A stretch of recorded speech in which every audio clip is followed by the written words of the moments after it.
Right, hello everybody, how is it going? I hope you're all doing well and welcome back to another video on the channel and another review. This time of a lovely 060 tender loco from the south of England in the form of the Bachmann C-Class. Now I've been wanting a C-Class for quite some time, however I've been wanting it in the SECR green. The only issue with that is I don't have any rolling stock for that particular livery to run with, and also because it's a nicer and more complicated livery than plain black, it tends to be more expensive as well. I thought, if I'm going to get a C-Class, I'll only ever get it in SECR green. However, back in August of last year, I think it was August, when I went on holiday to Devon, we went to Plymouth, and I went into this model shop called Antics, which every time I go to Plymouth, we always go to Antics, and I picked this up. It was in their cabinet, and I looked at it and thought, wow, that looks really, really good. It's funny how some things look so much better in real life than they do actually online. So strange. I've had a few models where I thought, that looks so much better in real life than it does online, and I've ended up buying one. Initially thinking that, nah, I won't touch that thing, it's hideous. Well, not hideous, but it's not quite the best version. I'm not sure if they do a Southern Black version. I want to say they do, but I could be wrong. But as you can see, this is in the BR Black. So without further ado, let's actually, before I look at the product code, just tell you how much this cost. And you can see it was £124.95. Although it wasn't. When we went there, it was initially listed as that. However, I think they were having some sort of sale. And I also think this had like £10. This initially had like £15 off, and then they also had a sort of sale. I think I've got that right. Anyway, it ended up becoming either £95 or £99, and I thought, you know what, down from 124, that is brilliant. I will take that. So yeah, that was back in August. The reason I only got round to filming it now, it's quite simple. I got it for Christmas, so we got it whilst we were on holiday. I couldn't stop looking at it. Kept getting out the box, looking at it, and I was kept being told, it's for Christmas! Stop looking at it! You're not supposed to look at it! It's a present! But I couldn't help myself.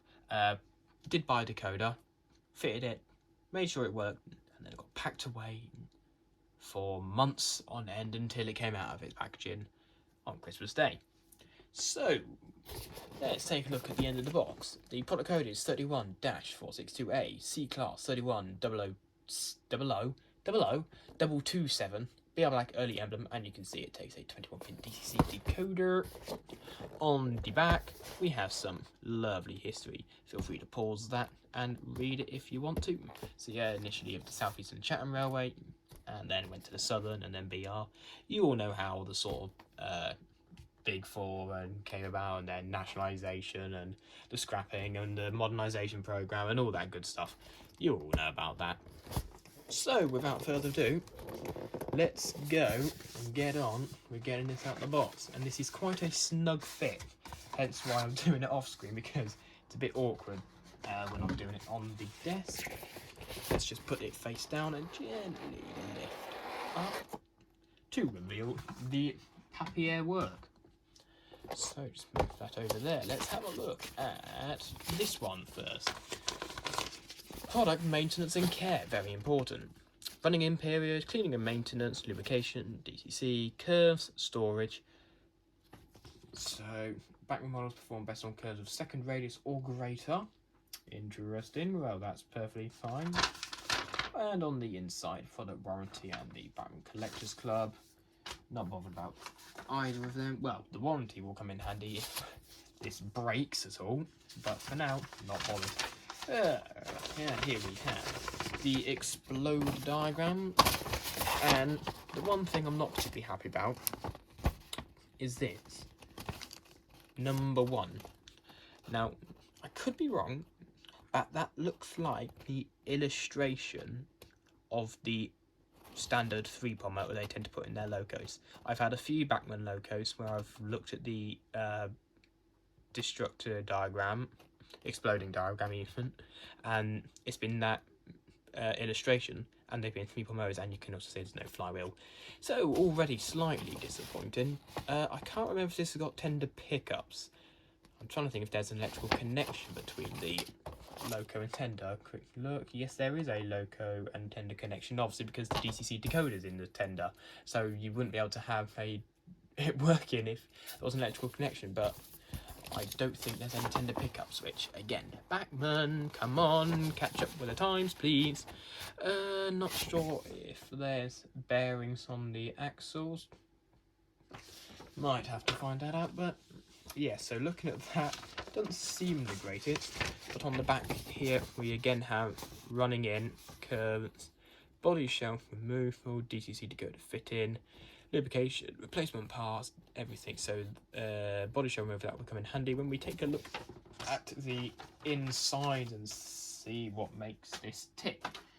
So next up, let's get this out of its second sleeve and have a look at the detail pack without spilling anything, because it is open. Oh, and look at that, bits have fallen out. Yes. See, I opened the detail pack because I always put the DCC decoder, not the decoder, the blanking chip in the detail bag, just so I know where it is. So, we have a whole array. We've got spare coupling, we've got some brake rigging, there's the blanking chip. I presume that's some sort of speaker housing device. We've got what look like a few fireman tools, some spades. Yep, that's what they look like. More couplings. Some cab doors are also in there. You can see quite a hefty detail pack, to be honest. Not too shabby indeed. So let's get that tape back up. And let's take a look at her in all her glory. Just lift it out and take the packaging away. So first thing to look at is the finish. Well, actually, first off, let's get some lighting in. See, so a matte finish with a bit of satiny sheen to it. Very shiny looking coal as well. But I'm just gonna lower the camera down and then we'll take a look at her in some more detail. So I'll be back in a couple of seconds. So here we are more up close to take a look at her in some more detail. Starting from the front and working our way backwards like I normally do. So starting off, we have this handrail which stretches the whole length of the boiler and over the top of the smoke box door. That looks like a lamp bracket as well, probably separately fitted on the top there. We have the running number, separately fitted smoke box dart, shade code, so 2 more lamp brackets on the side of the smoke box. Did I mention the shed code? Well, there we go, I said it again if I did. 2 more lamp brackets down near the buffer beam, vacuum pipe, loads of riveting on the buffer beam, and sprung buffers as well. Very nice to see. I know they're not the most practical thing, but it's still a nice detail to see nonetheless. Moving along the side, as I mentioned, there's the handrail stretching along, riveting down here, and as we continue past the splashers, what we have what I presume is a Westinghouse pump or something similar to that. I think that's probably what it is. We have some more pipe on the side of the boiler. That, however, that's moulded. It's like, maybe that could have been separately fitted, or maybe it was only able to be moulded. One thing I do like about this is it does have a die-cast running plate, which does add quite a hefty amount of weight to it.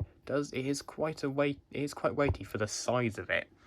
Maybe if it was a bigger loco, it wouldn't be that heavy, as in like the weight it's got in a bigger form, it wouldn't seem as heavy. But because it's a pretty small loco, it does feel rather weighty. We have 2 separately fitted pairs of steps here along the running plate and just where the cab is. On top of the boiler, we have the metal safety valve and the metal whistle. Really nice to see metal, because I do know that sometimes Bachmann and Hornby and some other companies do them in plastic and paint them, and it never looks anywhere as near as good as it does metal. We have the glazed windows there at the front of the cab as well. And we have the running number 3122Z. First I mess up the running number on the box, and now I'm messing it up on the side of the loco. This is going brilliantly. 31227, and the 3F classification there as well. Moving on into the cab, and this is one of the greatest cabs I have ever seen. Starting off, we have this lovely wooden effect on the floor. We have a sort of browny beigey colour surrounding the inside of the cab, and then the firebox is lined in a sort of brass colour, and then all the detail, all the levers, all of the gauges that are picked out. You can just about see a gauge there. If I try and lift up the cab, you can see, oh, the tender's fallen over. And I'll get to that because this has got Bachmann's horrendous connection design for tenders. If you've got Bachmann models from a few years ago, you probably know what I mean, but it is really bad. You know what, I know it's probably not very good, but it does allow you better access to look at the cab. So yeah, we've got the gauges with the different hands picked out as well. Such a lovely detail. Got the red and the whites, the golds, the black. So good. If we just lift that up again, turn it around to see anything on the other side, anything on that side of the cab. Yes, there is. There's some more detail in red as well. Such a stunning cab. Really, really good. And continuing with the cab theme, what's on the inside of the tender, we've got some more detail here, which is incredibly flimsy. I'm not going to do that anymore because that might break. We've got some printed detail there, I think you can just about see that. The wood effect continues, and then we have the tender foreplate, which is adjustable. It's not fixed in plates. Moving on to the tender, the BR Black livery is very simple, but as you can see, plain black side with the early emblem as well. The coal load is a very glossy coal load. Not sure if it's removable. It possibly is, but don't quote me on that. Moving around to the back of the tender, we have obviously where the water goes in. Let's get it more in focus. We have two handrails there, lamp brackets, vacuum pipes, and of course sprung buffers. Around this side of the loco, not that side, this side of the loco, anything different on this side? Not really. I'm not too sure though. Is this part here meant, I'm trying to figure out if they've actually, that can't be their interpretation of a reversing rod, that line that just goes along the boiler. Is that the reversing rod? Because if it is, that's a pretty shoddy moulded attempt. I'm not too sure if that is though, come to think of it. It could very well be, or it might not be. Let me know if that is actually the attempt at a reversing rod. Is there one on the other side?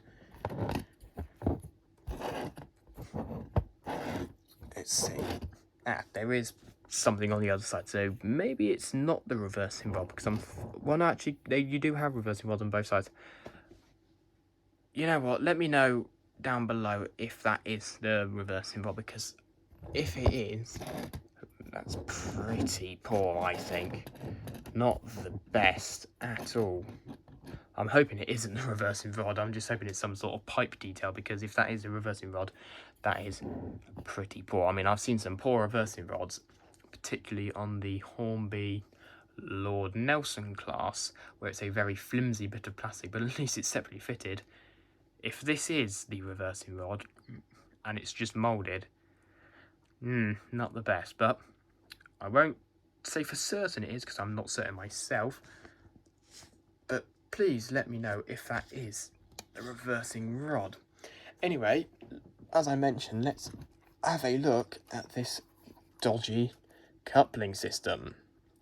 As you can see, the electrical connector is right in there, so the wires stretch quite far, and the drawbar is the most pathetically loose thing ever. If you were to just lift the tender up slightly. Oh, it's come out. At least with Hornby, they screw their tender connection plates together. Nope.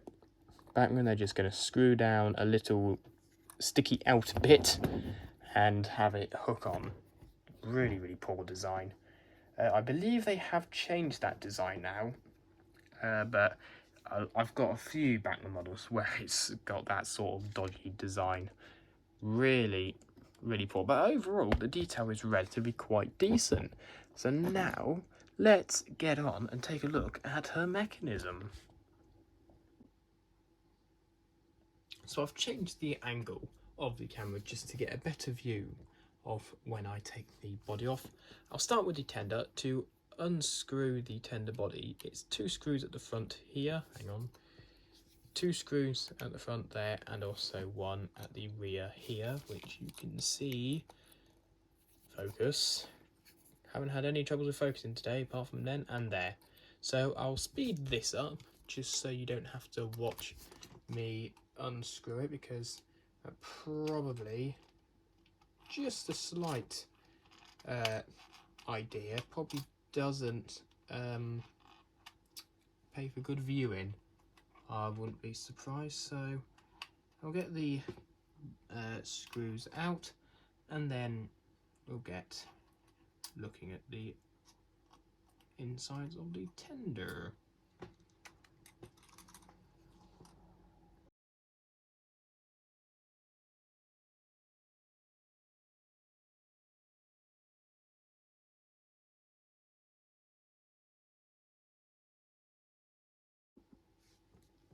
So here we are with the body of the tender. As you can probably tell by that time lapse, I wasn't showing much of me undoing it, because these screws, particularly the small ones, were right little buggers. They just did not want to come off. But here we are. Very, very slight weight, doesn't really add much to it, but there is the 21-pin DCC decoder. I like how the wires are nicely tucked away, and there is loads of room in here for speaker.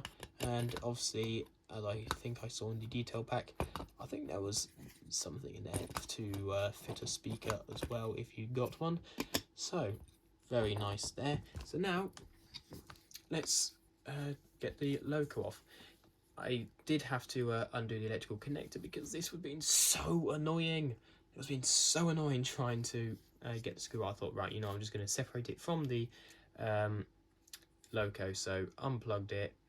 To be fair, the drawbar was already undone. It didn't take long for that to do to come undone. So the 2 screws to take the body off of the loco are 1 there and 1 there.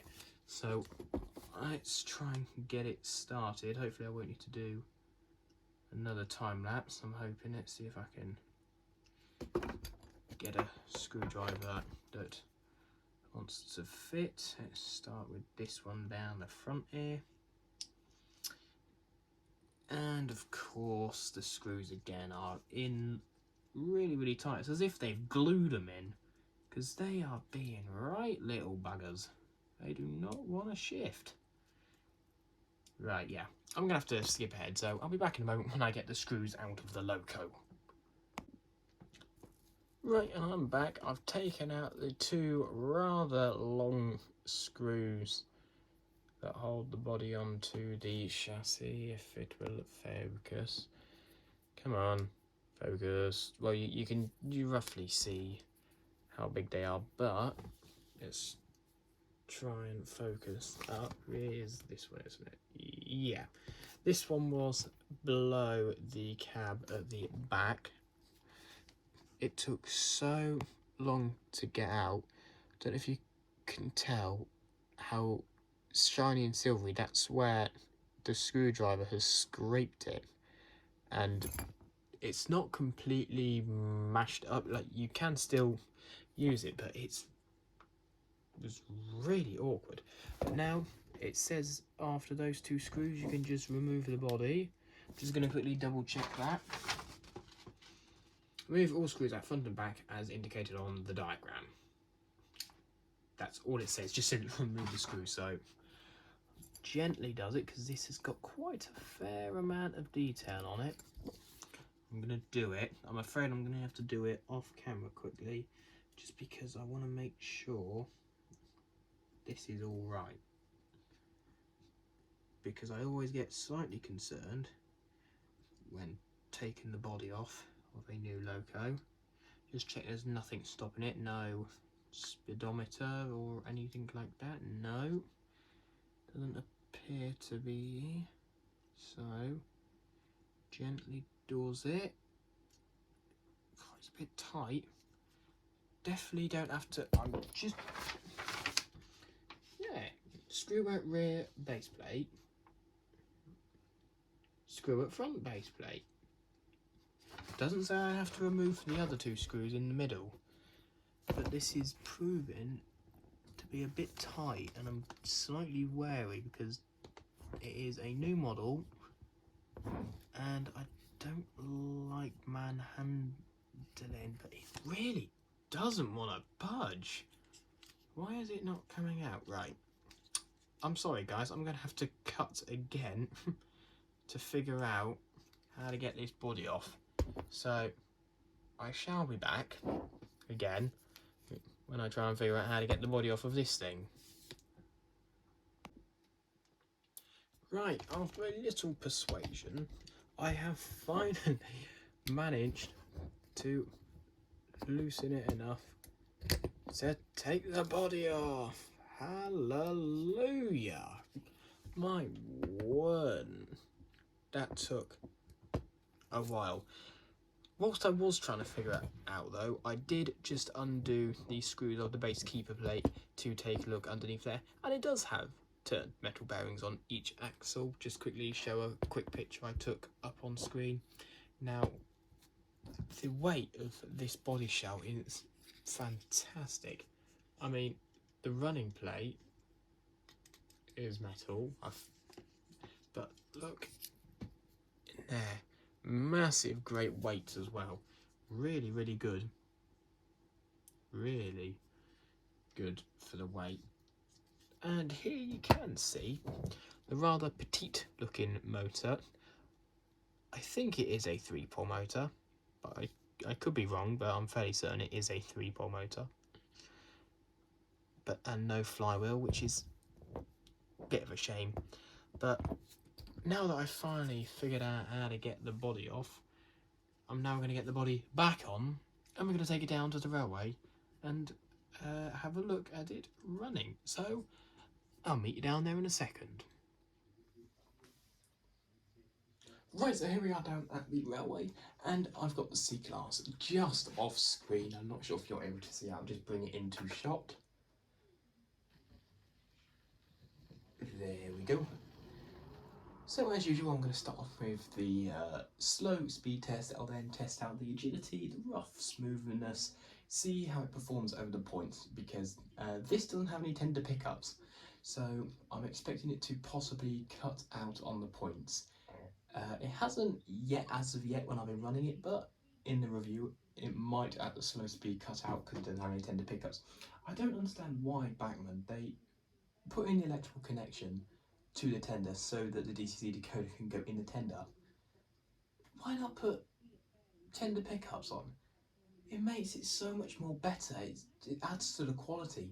And considering the RRP of this, which I don't think I mentioned earlier, and I've soon found out what it is, you'll find out when I do the ratings, but considering how much it costs, it's not got the best of marks on mechanism, that's for sure. Anyway, let's start with a slow speed test, just see how smooth it is. I'm expecting it to cog quite a bit because from experience of Bachmann and their steam engines I still think it's a 3-pole motor. I'm yet to find out anything different. Oh, I've just said it moving. I'm not going to say it's for definite a 3-pole motor. That is just my hunch, but I haven't seen anything confirming or denying whether it is. So I'll definitely find out by the time I do the ratings, because I can't really judge it without knowing the full mechanical specifications. But let's just get it going at a smooth, well, maybe not smooth, but slow speed. So I'm just slowly turning the controller up, and there we go. What about a bit slower? Nope. and already it's cut out. Yep, it's cut out. And that's not even got to the tenders yet. Right, let's give it a bit of a nudge. There we go. So that seems to be as slow as I can get it to go. It's relatively smooth. Tad, very slight bit of cogging maybe. Bit juttery. In fact, there was a sudden jolt then. Yeah, it's relatively smooth. Let's try it backwards, see how that goes.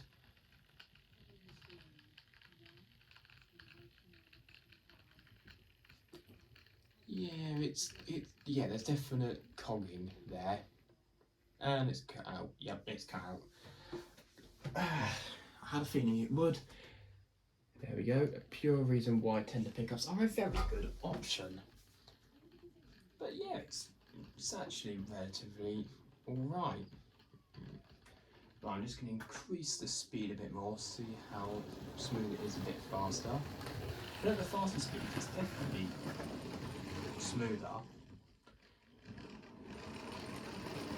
It's still not mega smooth. I have seen smoother locos running, but it is definitely smoother than it is at the slow speed.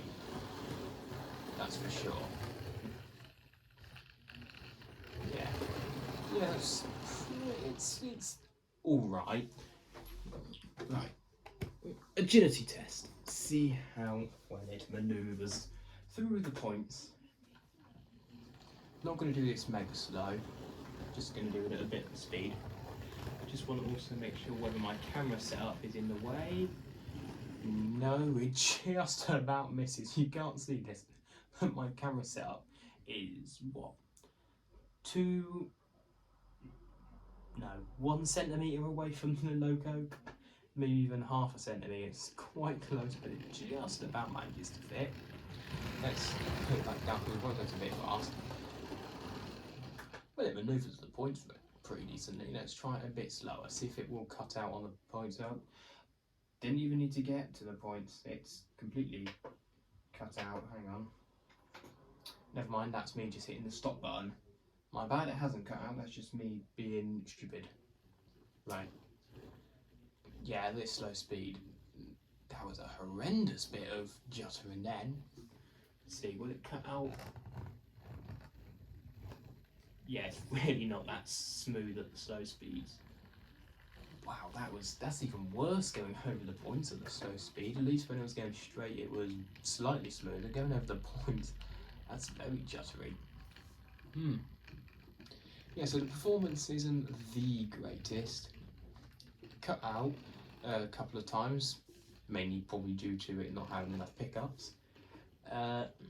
Doesn't have a flywheel, and I'm fairly sure, but again I'm not confirming, fairly sure it's got a 3-pole motor, which, as we all know, 5-pole motors are better. But let's switch the points and let's get her hooked up with some coaches, because even though the side of the loco says 3F, this is in fact classed as a mixed traffic loco, I read. So I'm going to have it pull some BR green coaches, because I think they look really pretty nice with them. 2 Mark 1s and 1 Mark 2. I think these coaches look really, really good with it. I think it suits them quite nicely. So I'm going to get that going at a relatively decent speed. And then I'm going to do my usual thing. I go around the layout and film it at some different angles with some music. So I do hope you enjoy that.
So I do hope you enjoyed those various alternative angles, watching her running around with some music as well.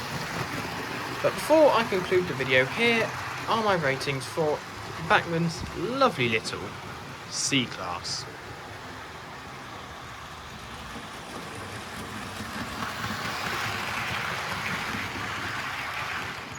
So here are my ratings for the Bachmann C-Class. Starting off with detail, it's going to be 5 stars. Very good number of separately fitted parts, a great cab interior, really heavy with a metal chassis and also the weight that was in the boiler. It's also got metal whistles and safety valves, which is really nice, not to see those plastic ones. The only points I would give against it though, it doesn't have any running gear, and also the chassis block is visible, which is a bit of a shame. And also, as I mentioned in the detail, that part that could be a representation of the reversing rod, I'm not sure if it is, which is why I'm not including it in the detail. But if it is meant to be interpretation of running gear, reversing rod even, it's a pretty poor job. But I'm not including that in the detail because I'm not 100% sure on that. Performance, 3 stars, because it's 2 stars off for it cutting out, and it was very juttery when I first got it. Wasn't filming when I first got it, but even now I've run it in, it's still juttery. It's not the greatest performance. It's good at slow speeds, not slow speeds, at higher speeds, because it's smoother, but at the slow speeds it's where it's particularly at its worst. Mechanism, the marks I've taken off are mainly because there's no flywheel, there's no tender pickups, and I know I said earlier that I will find out which motor this has got. I think I spent about an hour online trying to find what motor this has. No idea. Couldn't find it anywhere. I highly suspect it's a 3-pole, but it could be a 5-pole, so I'm not going to take that into account in the mechanism. But you watching this, I'm fairly certain it's got a 3-pole motor, so just take that into account. If you know any different, anyone knows what motor this actually has, please let me know, because I can't find it anywhere online. But yeah, two stars taken off of the 5 for mechanism for no flywheel and no tender pickups. Now moving on to the value, and this is where you're going to want to hold on to something around you, because yet again, Bachmann have got a stupid RRP. So when this was originally released, about 7 years ago, I'd say, it had a very good RRP of 70 something pounds, I want to say. It then got re-released. My model is a part of a re-release. You know it's part of a re-release because the product number on the end of the box has an A next to it. That's how you know it's part of a re-release. There, it bumped up to 170, 180 something. I'm not entirely sure. I've got the number 189 in my head, but I can't say that for sure. But it jumped up over £100. And now the RRP on Bachmann's website is 204. £204 for an 060 tender engine. I paid £160, or roughly in that area, for a DCC fitted Princess Royal, which is a Pacific loco from Hornby. A 462. This is an 060, and this costs more. Admittedly, the Princess Royal was pre-owned, but it was barely that old. It was maybe pre-owned for a year or two, and I think the RRP when they were released by Hornby was lower than this. Ridiculous from Bachmann. I was considering giving it a 2-star, but I've decided to give it a 3-star because I would probably pay at most 145 for this, and I don't know for sure, but I do know there's some retailers, and I'll throw some screenshots up on screen of different retailers and what they're charging for them. But Bachmann, please sort your prices out. But overall, it gives a fairly alright score of 13 out of 20, just above half. But now let's get on and conclude the video.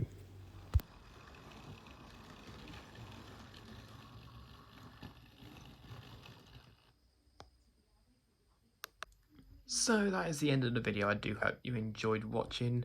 It is greatly appreciated. What did you think of the model yourself? What did you think of my ratings? Do you think I was fair? Maybe a bit too harsh? Maybe not too harsh? Feel free to leave a comment down below what you thought. Anyway, like I said, thank you for watching. It is very much appreciated. Feel free to leave a like. Feel free to subscribe. But that is me signing off now, and I will see you down the line very, very soon. Take care, everybody.